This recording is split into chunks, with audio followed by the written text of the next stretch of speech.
What's up, everybody? Welcome to the show. My name is Mike Wellman, and this is the MMA Word Mixed Martial Arts Podcast for Tuesday, July 22nd, 2014. Coming at you on a Tuesday this week because I couldn't record the show early enough to get it out on Monday. So, lots of UFC action this past week. We had the amazing card from Atlantic City on Wednesday. I want to definitely talk about that on today's show. Lots of finishes, lots of TKOs. Really impressive performance by Donald Cerrone in the main event. Also, the rabid Irish UFC fans brought it on Saturday night in Dublin. All the Irish guys won at the fight night in Dublin on Saturday on the Fight Pass card. So we're going to talk about both of those events. Sorry if I sound a little bit nasally today. I vacuumed my apartment. I have a dust allergy, and some of the dust got up in my nose, and I tried my best to fix the audio on the keyboard, on the mixer here, to try to disguise it, to make it sound like I got a little more bass in my voice, but I couldn't really find a good thing, so I just put it back to the normal setting. You're going to have to deal with it. So yeah, if I blow my nose incessantly on the podcast, that is why.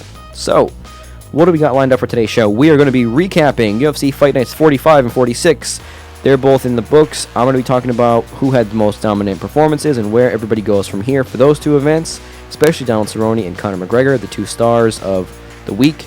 Also going to be talking about some comments Dana White made in the media scrum in Ireland about Nate Diaz. The Nate Diaz saga continues, with Nate not wanting to fight until he gets more money, talking crap about the UFC on Twitter. Dana White fires back, he says he's not a needle mover, so we're going to talk about that. Also, Ronda Rousey won an ESPY award this week, so we are going to talk about that also and why it's important for women's MMA and the UFC. Mighty Mouse versus Chris Carriasso was booked for UFC 177. A lot of people didn't like that fight. I think it's not that bad, and I will tell you why today on the show. What else? So, Bellator 123 added a whole bunch of fights. King Mo, Czech Congo, and get this, Bobby Lashley is going to be at Bellator 123. Are you kidding me? We're going to talk about the fights added to Bellator 123, how that card is shaping up, and how it stacks up against the UFC event going down the same night. And then we're going to close out the show with a preview of the epic UFC on Fox 12 that goes down this Saturday, featuring a main event of Robbie Lawler versus Matt Brown for the welterweight #1 contender spot. I am pumped for that fight. You should be too. It's on free TV. Don't miss it. If you have a job, call out. If you've already called out, quit your job, quit your life, and watch this fight. So yeah, that's what we got lined up on today's show. And let's get right into it. All right. So yeah, I did try to mess around with some of the audio, and I don't remember. It's not on my end here. It's not coming in too good, so sorry if it does actually sound bad. Sorry about that. I'll fix it for next week. So anyways, UFC Fight Night 45 in Atlantic City. How good did Donald Cerrone look in the main event of that fight against Jim Miller? He essentially finished Miller twice in that fight. He caught him with a toe kick to the body. Initially, Big Dan Miragliotta thought it was a low blow, so he, did what he does when there's a low blow. He separated the fighters, gave Miller a chance. I think even Miller admitted to him that it was not a low blow. And then once Dan Miragliotta realized that it was a legal shot to the midsection, he, immediately asked Miller if he was able to continue, and then, restarted the fight. A lot of people were calling that a really bad call. I don't think it was that bad of a call because, what can you do when you make a mistake? The only thing you can really do is recover from it. So a lot of these referees walk around acting like they didn't just make a huge mistake, Like I recently rewatched the first fight with Nick Lentz and Charles Oliveira. I think it was like UFC on Versus 4, something like that. It was a while ago. But the referee, Oliveira, caught him with a ridiculous illegal knee, and the referee just sort of, everybody knew it was illegal. The crowd was booing, and the referee didn't even flinch about the illegal knee. And then even the commission director came into the cage and was basically reprimanding the ref, and the ref was like, I was going to stop it, but they kept fighting, so he was acting like a fool. And that's what happens most of the time. When a ref makes a mistake, they try to cover it up, try to act like they didn't make a mistake. What can you do, like I said, other than recover? So I thought Dan Miragliotta did a good job. Once he realized it wasn't a low blow, he restarted the fight. So they had to keep going. And, So Cerrone finished him again. Basically, the toe kick really, really did some damage to Miller. He never really came back from it. And then Cerrone went high with a kick, dropped him, and the end was nigh. He finished him with some punches, and it was a ridiculously impressive win for Donald Cerrone. I was picking Jim Miller in that fight, you know. I don't have anything against Cerrone. I'm not a friend or fan of Jim Miller, but I just really thought that Miller was going to be able to get him. Cerrone's, I think, on a 4-fight win streak now. He's as close to the UFC title as he's ever been. So he continues to get better. He fights a lot. He fought like 4 times in 2012. Or no, was it 4 times in 2011, 4 times in 2012, twice in 2013, and then he's already fought 3 times this year. So the dude fights a lot, and he's definitely moving up the ranks. High-level opponent in Jim Miller. He just decimated him. Like I said, basically finished him twice. So huge win for Cerrone. I would say he's in a number 1 contender position as far as a title eliminator fight. Wait, did I say 4 times in 2013? I meant to say he fought 4 times in 2012. Or no, 2 times in 2012, 4 times in 2013. That's what I meant to say. Anyways, so just in case you caught that. So yeah, he's already fought 3 times LOL in 2014. So Cerrone was a done deal to face Khabib Nurmagomedov. He was going to face Khabib Nurmagomedov at UFC 178. The contracts were signed by both fighters. According to Dana White, 20 minutes after the deal was done, Nurmagomedov blew out his knee, and he's now out indefinitely. Wow.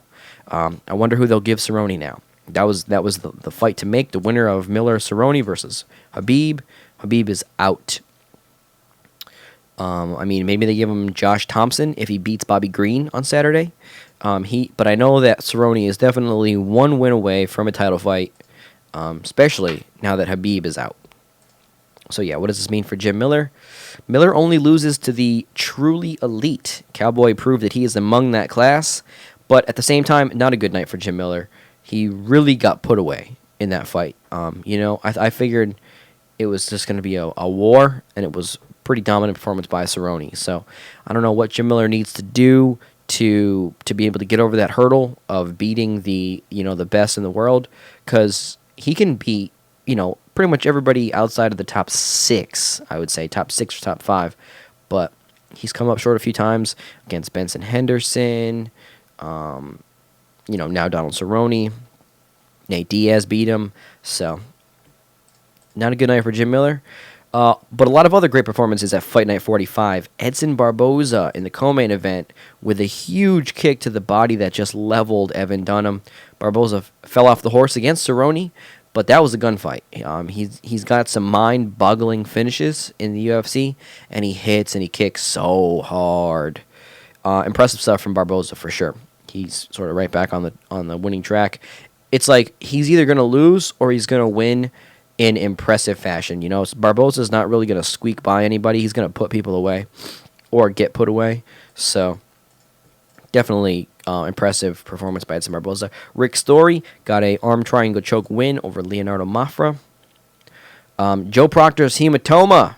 Oh my God. Joe Proctor knocked out Justin Salas in the second round. A great win, but he got clocked with a right hook to the ear. Wait, was it a right hook? Wouldn't it have been a left hook if it was? I don't know. Well, anyways, the guy got a hematoma the size of Texas on his head.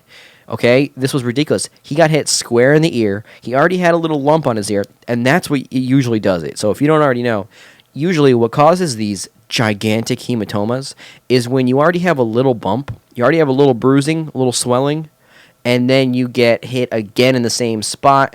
That's what makes it sort of, blow up to Galactus levels when you already have a bump and you get hit on it again. And that's what happened to Joe Proctor.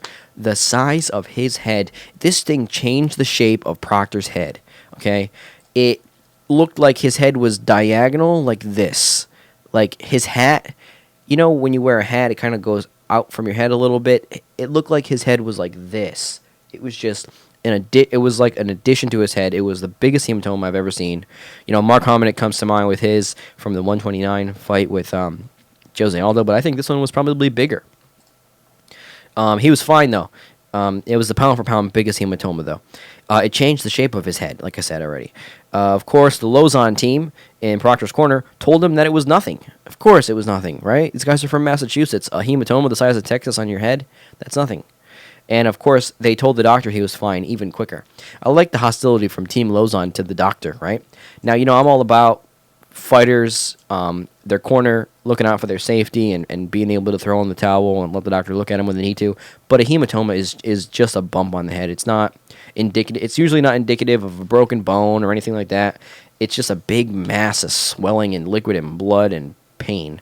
So, yeah, the doctor comes in and they're like, he's fine, nothing to see here. Get out of the cage, mind your business. Don't come around these parts anymore. So, yeah, he won, though. It was a big knockout win for Joe Proctor. So, yeah, that was an awesome fight, too. John Lineker finishes Ozkolich in the closing seconds of the last round. This was a good fight. Lineker was lighting him up throughout the entire fight. Alptek and Ozkolich can take a beating. He lasted until the very end. Lineker finally put him away, like I said, in the closing seconds of the third round. Lineker made weight, which was his problem in the past. I think he's ready for a title fight. Give him the winner of Johnson versus Cariaso. That's my opinion. But now there's talk of Lineker versus Ian McCall. Spoiler alert, Ian McCall beat Brad Pickett. We're going to talk about that in a little while. But yeah, now there's talk of Lineker versus Ian McCall in a number one contenders fight. That's not a bad idea. Lineker does have that loss in there against Ali Bagayatinov. But like I said, I think he's ready. I think he can probably catch Mighty Mouse with something. Whether or not he finishes him is a different story. But who knows? Maybe McCall can beat him. That's a good fight. Lineker versus McCall, like I said, not a bad idea. On the prelims, Gleason Tebow, decision Pat Healy. Leslie Smith, are you fucking kidding me? She destroyed Jessamine Duke in one of the most dominant female performances in the UFC outside of Ronda Rousey's performances. Just winging hooks to the head and body, Wanderlei Silva style. First round TKO for Leslie Smith. Couldn't have looked any better. She's a killer. And, yeah, she's also really cool. So, watch her next fight. Aljamain Sterling. Overall impressive outing by Aljamain Sterling. He's now 2-0 in the UFC. He beat Hugo Wolverine Viana. Sarah Longo's next bright star. He's got some talent for sure. We'll see what he does with it. I'm having a hard time taking myself seriously because of the nasal congestion in my voice, but we're gonna endure. I can only breathe out of one nostril right now. Ugh. All right, so that was what I thought about the fight night in Atlantic City. And then on Fight Pass on Saturday, we had the rise of Conor McGregor. Conor McGregor did not miss a step on Saturday night in his hometown of Dublin. I don't know when the last time I've seen anybody with that much poise is. I mean, you got guys, Pettis in Milwaukee is another impressive performance in their hometown, but you got guys who, when they get to the big fight, they get the jitters, they get scared. When they fight in their hometown, they get scared. There's a lot of pressure. Your relatives are there. They're with you all week. All your friends and family are there. It's like Conor McGregor, it was like he had no problem just absorbing all this energy from the crowd. He was unwavering. That was the thing. He was completely unwavering. He did not miss a step. He didn't do a single thing wrong. So, he started off with a spinning back kick that landed right to the body of Diego Brandao. He dominated, dropped him with a left, and finished the fight in the first round. So, awesome performance by Conor McGregor. Like I said, he passed the test, lived up to the hype.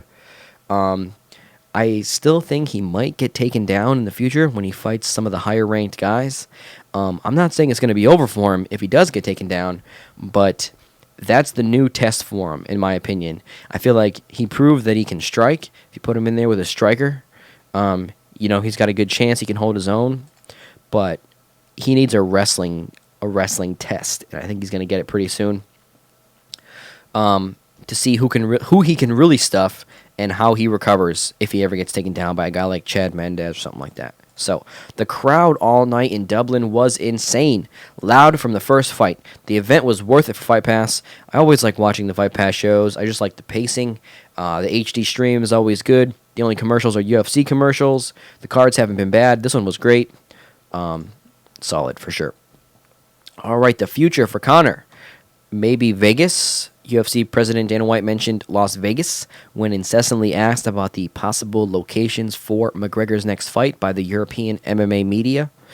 And McGregor told MMA Junkie that he'd be down for a UFC 178 fight with Dustin Poirier, who told his bosses he was ready for that fight on Twitter.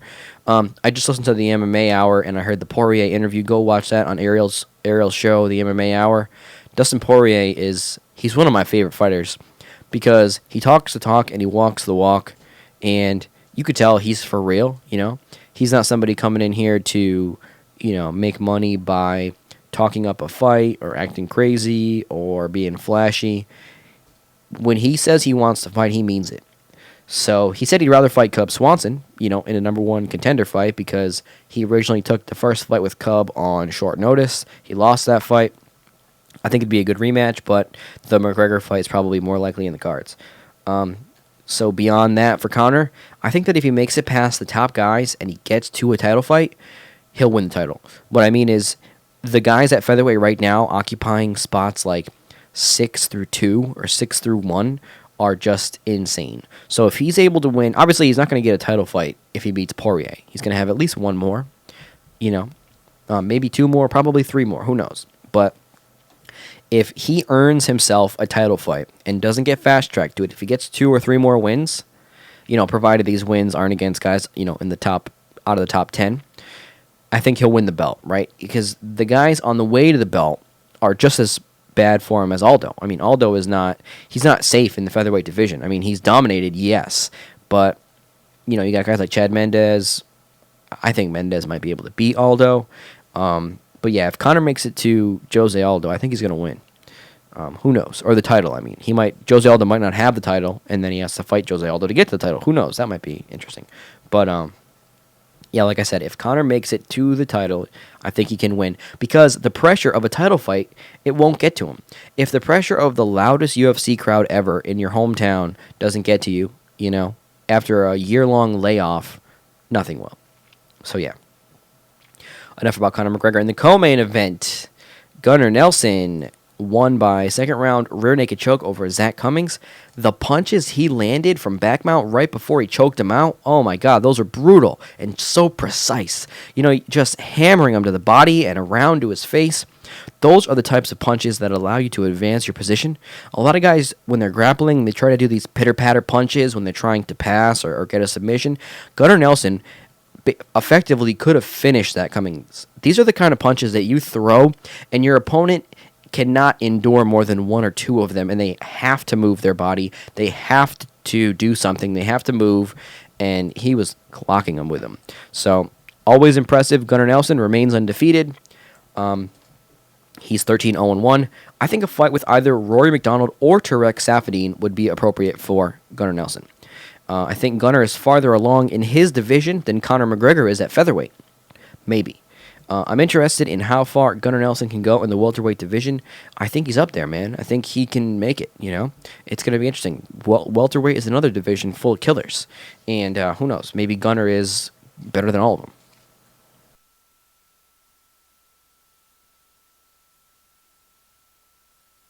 All right. So, yeah.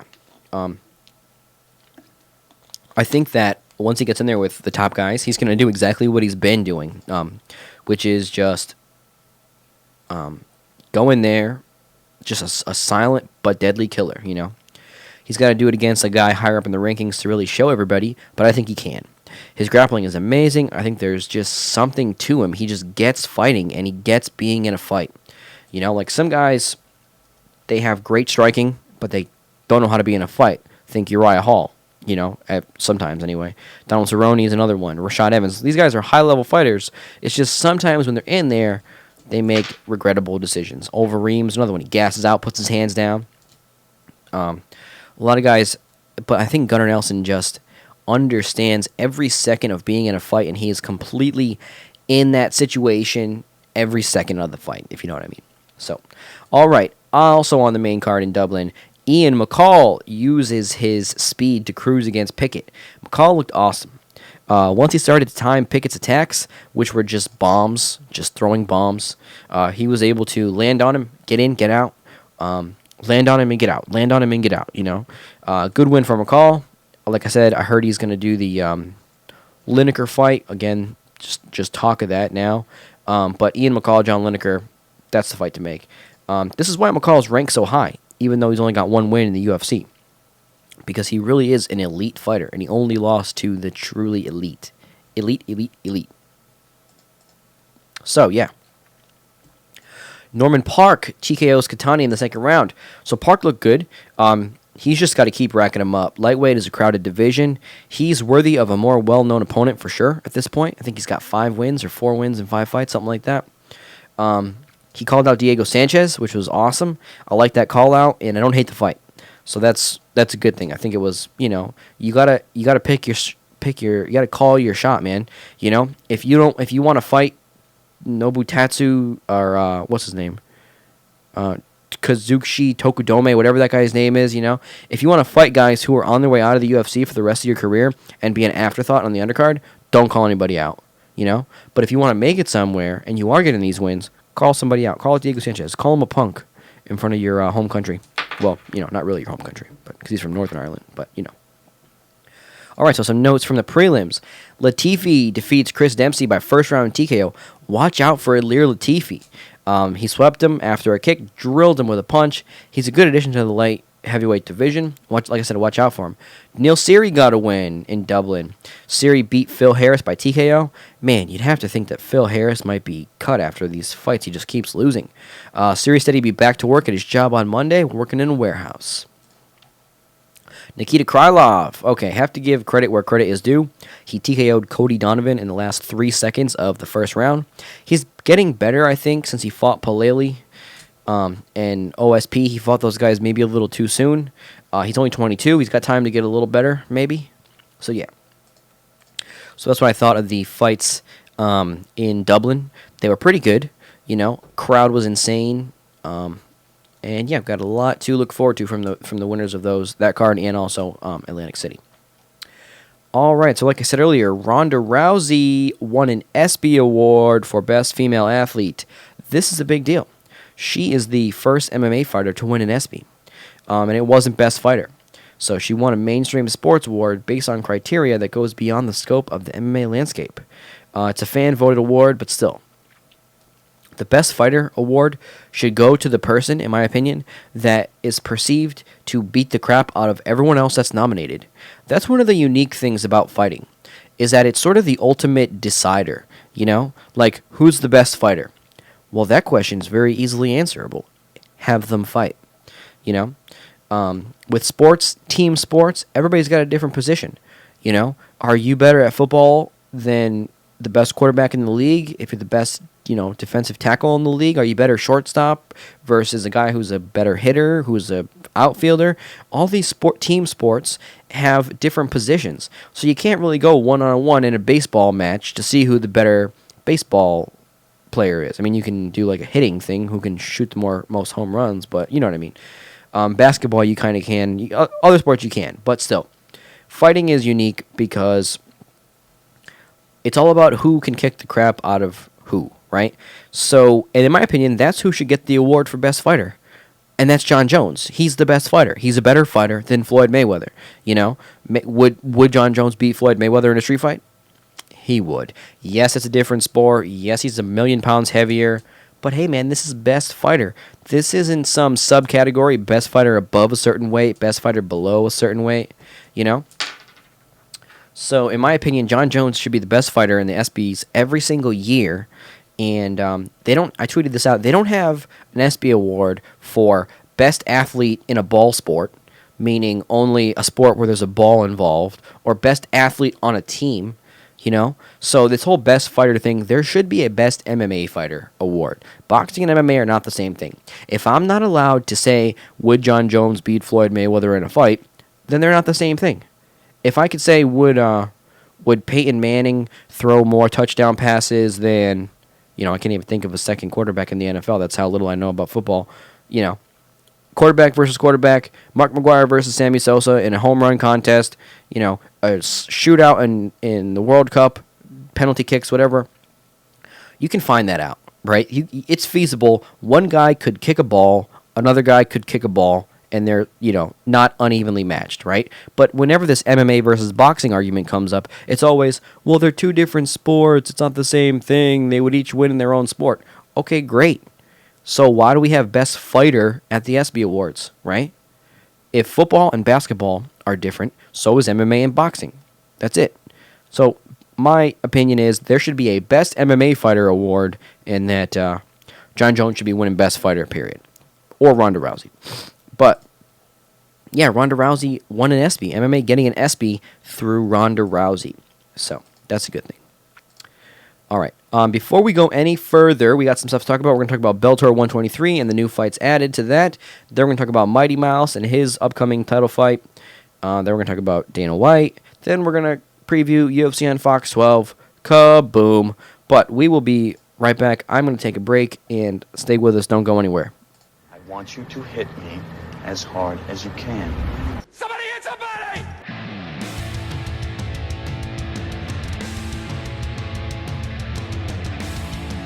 Tried to get an interview with him, but they said, nope, you can't do that. He's a live bear. He will literally rip your face off. This is the MMA Word Podcast. Yeah!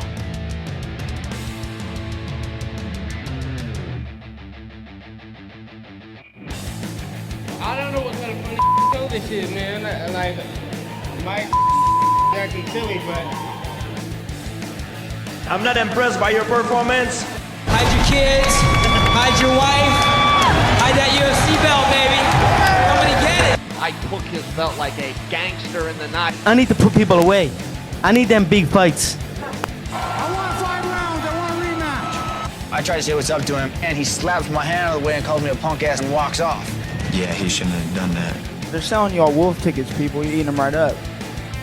It's going to be one more in the win column, one more for the highlight reel, and one more for the bad guy. The MMA Word Podcast. Yeah. Touch gloves, just make it official.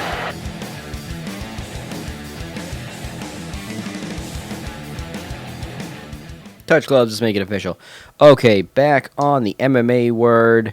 Bellator 123 added some new fights, including but not limited to the former ECW champion, Bobby Lashley. What? Okay, so Bellator 123 goes down September 5th. It is on the same night as the epic UFC Fight Night 50 at Foxwoods. And it will have Pat Curran versus Patricio Pitbull in the main event for the Bellator featherweight title rematch. And now it will also feature King Mo Lawal versus Tom DeBlass, Czech Congo versus LeVar Johnson, and Bobby Lashley versus Josh Burns. So Lashley is 10-2 in MMA. So he's had 12 fights. Now Josh Burns is 8-7. Now I've seen some guys with similar records on the local shows. 8-7. That's kind of a red flag that this is a squash fight. But what would you expect? You know, Bobby Lashley's like 37 years old. He's a big muscle-bound pro wrestling guy. You know, 10-2 is not a bad record, but if he's fighting guys who are 8-7, it kind of speaks for itself. So yeah, who knows? Maybe Lashley will destroy this guy and then move up and get a real fight. Unlikely. But yeah, how funny is that? Bellator gets Bobby Lashley to fight for them the night they go head-to-head with the UFC. Maybe the UFC should book Brock Lesnar. Maybe they should just have him, like I said, meet on Route 2, right? When you're going down to Mohegan Sun, you get on Route 2, you get off the exit for Mohegan Sun. If you keep going 8 miles, you get to Foxwoods. So maybe we should just have them meet up on the highway after the fight. All the winners from Bellator and all the winners from the UFC. Just think the movie Anchorman and the news team fights, you know? Just poof, fight it out, group fights. Why not? No. But yeah, Bobby Lashley's fighting. I can't get over that one. I think the Lashley fight should be a Hell in a Cell match. Can they fit a Hell in a Cell in Mohegan Sun? That would be good to go up against the UFC, Hell in a Cell. But yeah, so Bellator got some new fights, adding some good names: King Mo, Czech Congo. You know, pretty cool. I'm sure King Mo's happy that his old dick riding boss is gone. His words, not mine. His words, not mine. But yeah, he knows who won that fucking fight. Anyway, Demetrius Johnson versus Chris Carriazo was announced this week. So a lot of people thought that Mighty Mouse was going to face the winner of Carriazo versus Horiguchi, or maybe John Lineker, or who knows, but they booked it, and it shall be done. I wanted to talk about this one. Demetrius Johnson's next fight. He's going up against Carriazo, who is number 8. They're going to be in the co-main event at UFC 177. UFC 177 is headlined by the rematch with Barao versus Dillashaw. This time, TJ Dillashaw has the belt. Giving Barao a rematch. Barao went undefeated in like 30 fights, and he went defeated against TJ Dillashaw, so they're going to run it back. And same night, Mighty Mouse versus Chris Carriazo. I don't think it's that bad. There was a lot of criticism of this fight at first, just because, it's Mighty Mouse versus Chris Carriazo. But it's on a 2-title fight card, so that's a good thing. I like the idea of the bantamweight and the flyweight title being on the same card. So obviously neither one of these guys, the bantamweights or the featherweight champions, are going to resonate with the casual fans, but who knows? You put them on the same card, you might get a casual fan to tune in, then they see that you have 2 dominant champions who are not very far apart in weight. I think that these 2 titles on the same card make sense, and they should keep doing it. If you have a event like, say the first Dillashaw versus Barao fight, where Dillashaw just, is very dominant looking. Then you have a fight like Mighty Mouse, who comes out like he did against Bagutinov, or like he did against John Moraga.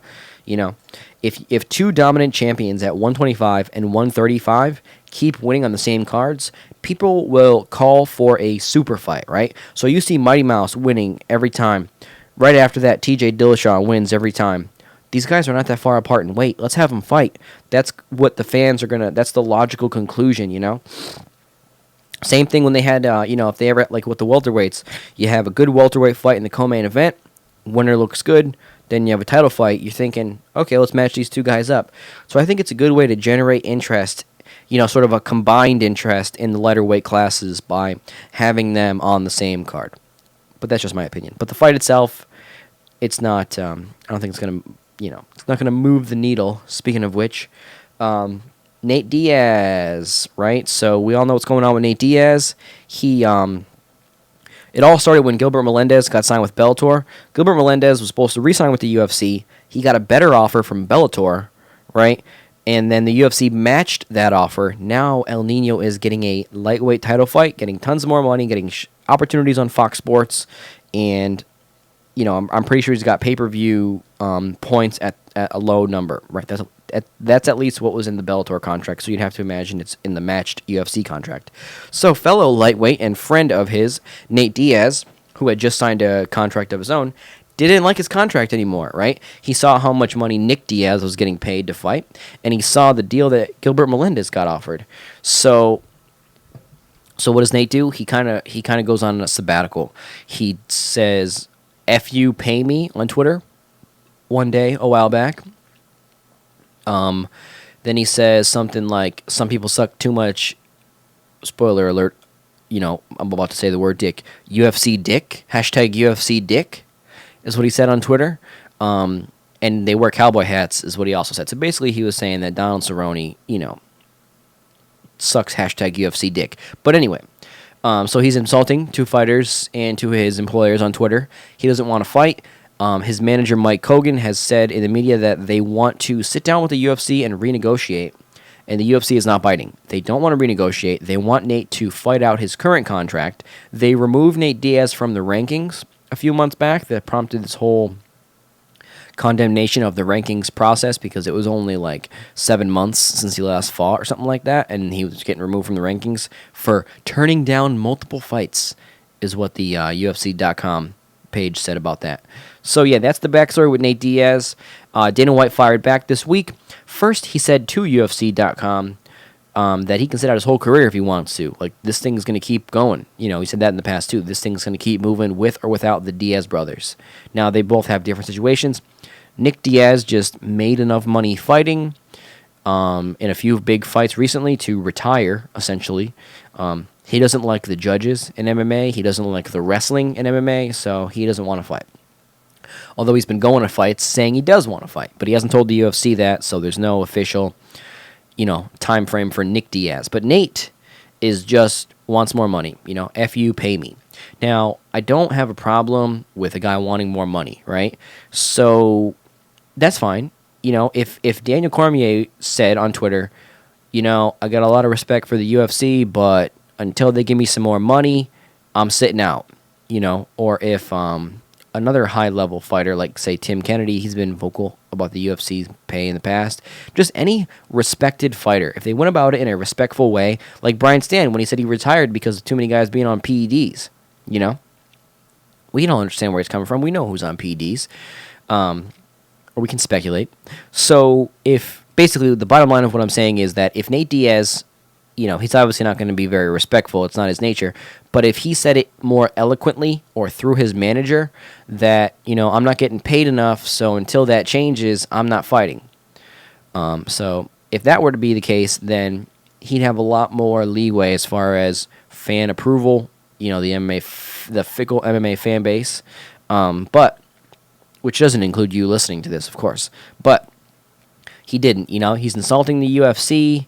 I give credit for Nate for wanting to renegotiate. Really, anytime you think you're worth more money, you should have some type of a right to make that case, It shouldn't just be, well, you signed a contract. Who knows what you did after you signed a contract? Maybe you win a Nobel Peace Prize, act in The Expendables 3, 4, and 5, and rise to superstardom in 2 fights. Then all of a sudden, you might be worth a little more money. You might be drawing some eyeballs, Who knows? It's possible. So that's what I mean, is that it's not a problem that he wants to renegotiate. I mean, you could want to renegotiate after every fight.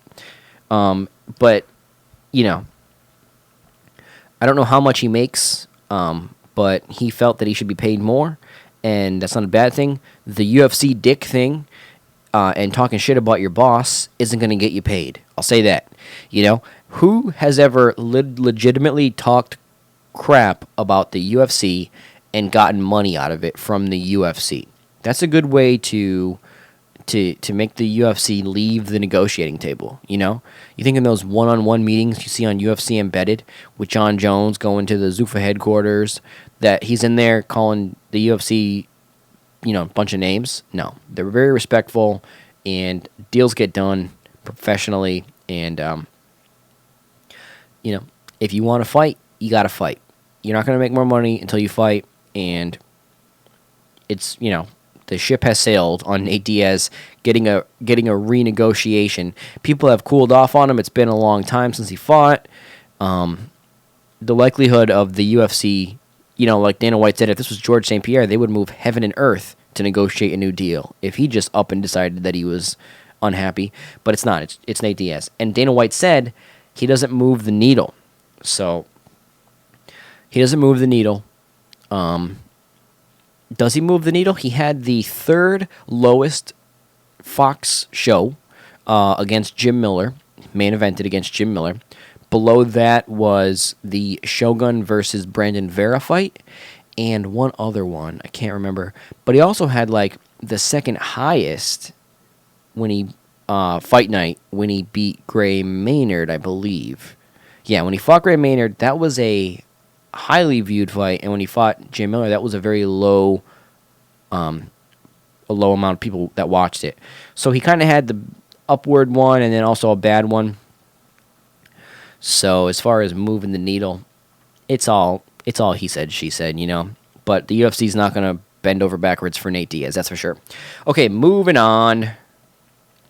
Maybe we're going to have a short show today, guys. I don't know. I think we've been going at it for about a half hour, and I don't really have too much else. So yeah, short show today. It was all about the fights this week. There wasn't a lot of news that broke. Okay, so UFC on Fox 12. Okay, so this fight is going to effing rule.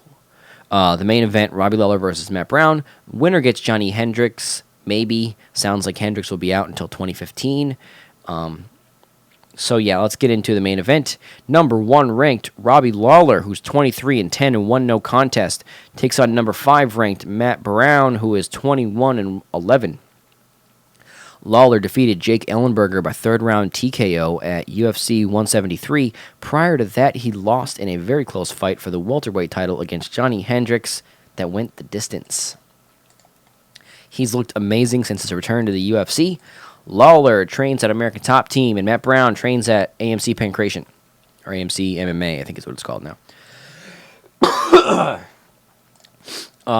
Matt Brown is on a 7-fight winning streak, an unprecedented 7-fight winning streak in the welterweight division. He's finished his last 5 fights by KO or TKO against Eric Silva, Mike Pyle, Jordan Meehan, Mike Swick, and Luis Ramos. So definitely an impressive resume for Matt the Immortal Brown. How's this one going to go down? I think it's going to be a crazy rock'em sock'em robot fight, back and forth brawl until somebody hits the floor. I think that's what everybody thinks is going to happen. It's very likely that just somebody's going to go down in this fight, right? So the first round, Robbie Lawler, Matt Brown, they're just going to drill each other until somebody hits the floor. Very likely. It's also possible that this one somehow goes to the mat or makes it to the final bell, but I just don't see how that happens. So yeah, I think that Matt Brown is going to be looking for a big shot, right? And Lawler is going to be looking to use his combinations a little bit more so. We'll see. Like I said, we'll see who goes down first.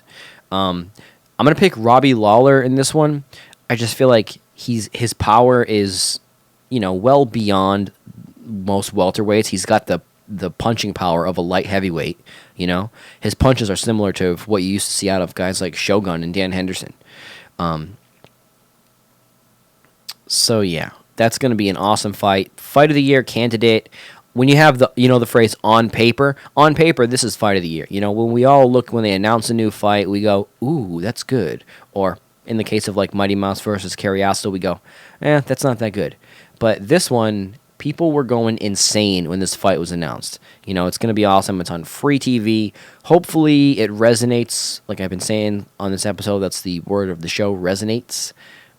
With the casual fan base. I mean, if you know anything about the state of MMA in 2014, you know that Robbie Lawler versus Matt Brown is a serious fight. I don't know. It's just awesome. Even my fiance is looking forward to that fight. Very few male fighters. My fiance remembers very few male fighters. She sits through the fights with me. She sits through all the stuff I watch on YouTube with the media scrums and the interviews and the podcasts and everything like that. But she's mostly into the WMMA side of things. She's a big Ronda Rousey fan. But she likes Matt Brown. And she knows who Robbie Lawler is. So I try to use my fiance as a indicator of the casual fan base who kind of hears a lot of the stuff in the background. But yeah, moving on. Co-main event, number 5 ranked light heavyweight Anthony Rumble Johnson, who is 17-4, versus Antonio Rogerio Nogueira, who's 21-5. Anthony versus Antonio in this fight. Rumble Johnson getting close to a title shot. He's on a 7-fight win streak and was successful against Phil Davis in his return to the UFC at UFC 172. Johnson trains at the Jocko Hybrid Training Center with the Black Zillions, and Nogueira trains at Team Nogueira. Little Nog has won 4 of his UFC fights, but has only fought twice in the past 3 years. He defeated Tito Ortiz back in 2011 and won a decision over Rashad Evans at UFC 156 in February of last year.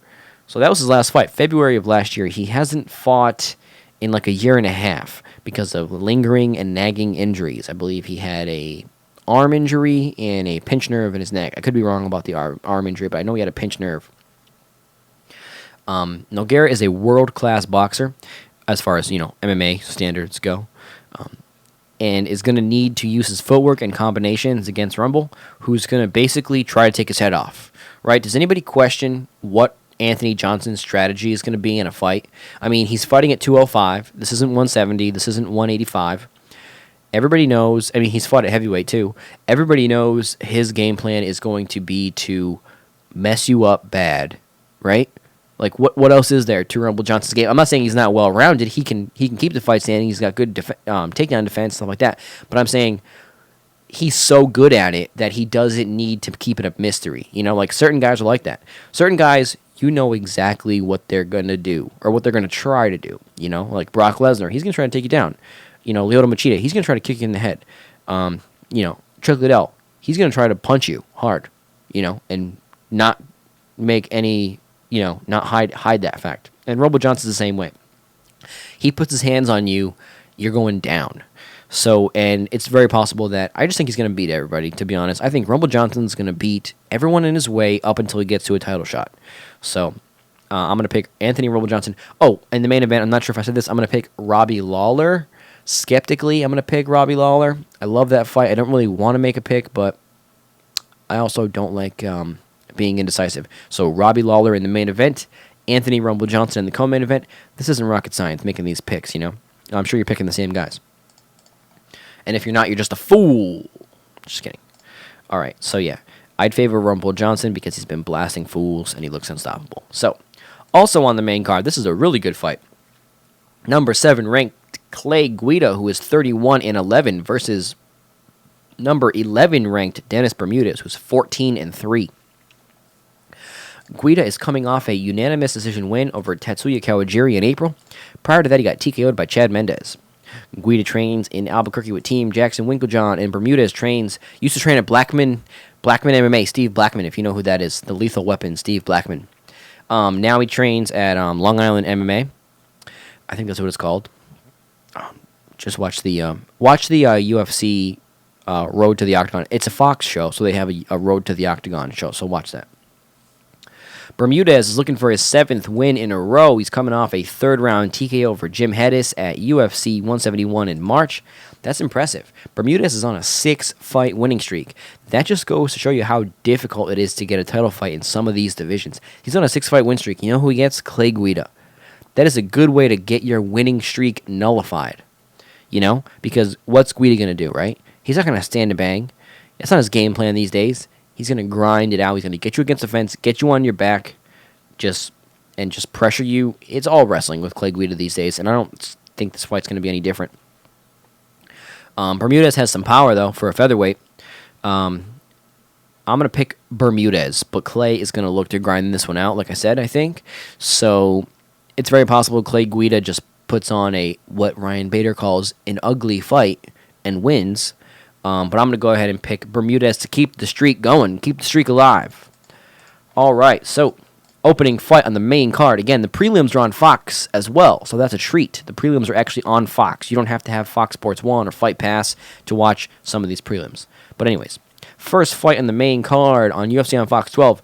Number 3 ranked Josh Thompson, who is 26-1 no contest, versus number 13 ranked Bobby Green, who is 22-5. Thompson was originally supposed to face Michael Johnson, but he pulled out last week with an injury, and Bobby Green is taking the fight on short notice. Josh Thompson is coming off a split decision loss to Benson Henderson at UFC on Fox 10 in January, which I thought he won. Prior to that, he TKO'd Nate Diaz with a head kick. Thompson trains at AKA, and Green trains at Pinnacle Fighting Systems. Bobby Green is on a 7-fight winning streak. That's crazy. Bobby Green's on a 7-fight winning streak. They're not all in the UFC, but he's undefeated in the UFC because he's on a 7-fight winning streak. Most recently won a unanimous decision over Pat Healy at UFC on Fox 9 in December. So Bobby Green's no slouch. You know, we don't know how far he can go. He's on a good run. Obviously, he hasn't fought. He last fought against Pat Healy. It's not like he's been fighting a bunch of Josh Thompsons in that 7-fight winning streak, but this should be an interesting fight. Green has looked good in his UFC run, but I'm going to go with Josh Thompson. I just think he is one of the best, and he can beat Green in this fight. So, vague generalities is what I go with when I make my picks. So, the prelims. I'm going to give you my quick picks for the prelims. All right. I'm going to pick Cruikshank to beat Masvidal. Controversial, I know. Cummins to beat Kingsbury. Means to beat Perpetuo. And I can't remember the rest of the fights. So, yeah, there you go. Ha-ha! All right, guys. So, that is all we got for you on the show this week. I told you guys last week we were going to have a recap show with Sean Smith from Fightland. We had to change the day. Then I had to cancel on him. You know, something came up on Sunday. So, I had to cancel on him. Hopefully, we'll have him back on in the future. Hopefully, we'll have some more guys back on in the future. I forgot to say, Kin Moy is fighting at Bellator 123 during that. Yeah. Kin Moy, who is an undefeated MMA fighter from Cambridge, Mass. He's making his Bellator debut at Bellator 123. We're going to have Kin Moy on the podcast in a few weeks. Probably going to have Rob Font back on the podcast. Going to try to get as many guys fighting in the upcoming weeks from the Northeast on the show as we can. in the next couple of weeks. So look out for that. I know I always say we're going to do this weird stuff on the show, and then we don't do it, or I say I'll be back with the show, and then I won't, and then all kinds of crazy stuff happens, but it's difficult around here, getting people to align for podcast interviews is not as easy as it looks. But yeah, that's all we got for you this week. Thanks for checking out the show. Be sure to subscribe to the video version on YouTube, the audio version on SoundCloud. Give this video a like if you're watching it. Share the link on social media if you use Twitter, Tumblr, Reddit, Google+, Facebook, whatever you use. Let people know that you are watching the podcast. Get it out there. Upvote this bitch on Reddit. And yeah, thanks a lot for listening. And until next time, peace out.